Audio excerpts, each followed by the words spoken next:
Hi everyone, welcome back to my channel.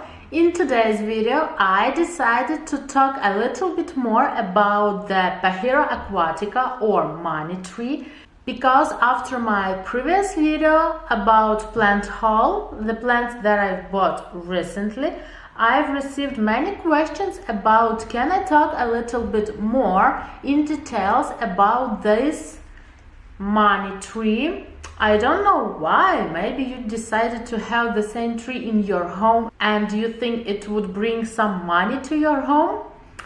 Hopefully. I hope it will be. Maybe it will bring some money to my home also, or maybe some luck, I don't know. So yeah, today we will be talking about this beautiful Pachira or money tree. And the first thing I want to say that if you're exploring indoor trees for your home but you aren't sure where to begin, trust me when I say that the Pachira Aquatica is the tree you want. Because it is virtually kill-proof, relatively tidy, and grows as large or as small as you want. Also, they are pretty much immune to the most common cause of black thumbs, like overwatering. So first of all, let's talk about the lighting.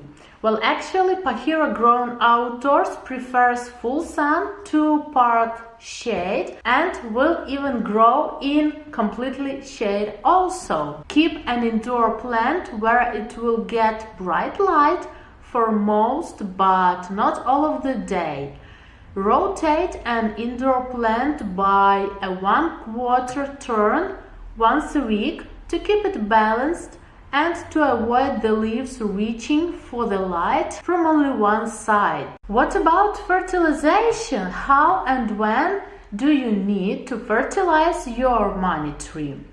Well, once your indoor or outdoor plant is established, fertilize it every 2 weeks with an all-purpose fertilizer.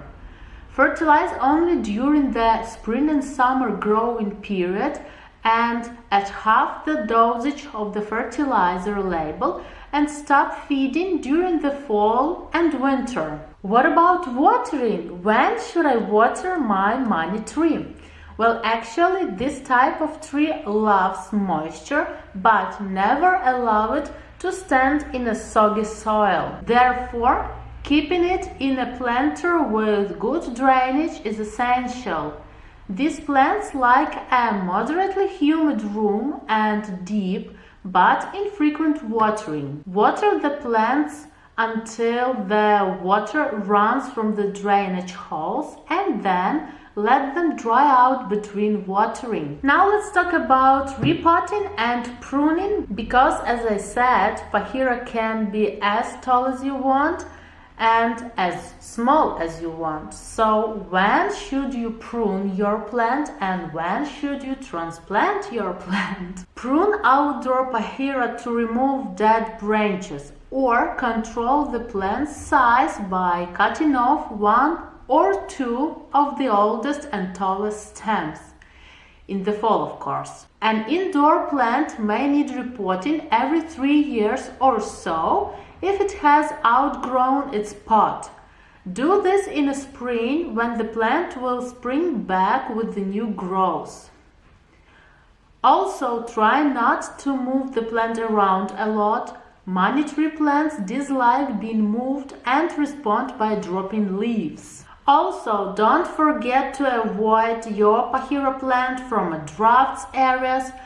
Move your Pachira money tree outside in summer to an area with a dappled light, but don't forget to move it back before the fall, before the winter time, or before the frost. So this is it for now. I hope you get to know a little bit more about this beautiful money Pachira tree. I hope this video was useful for you. Don't forget to subscribe. Don't forget to give this video a thumb up if I help you. So yeah, that was it for today. Thanks for watching, guys. See you very soon in my next video. Bye!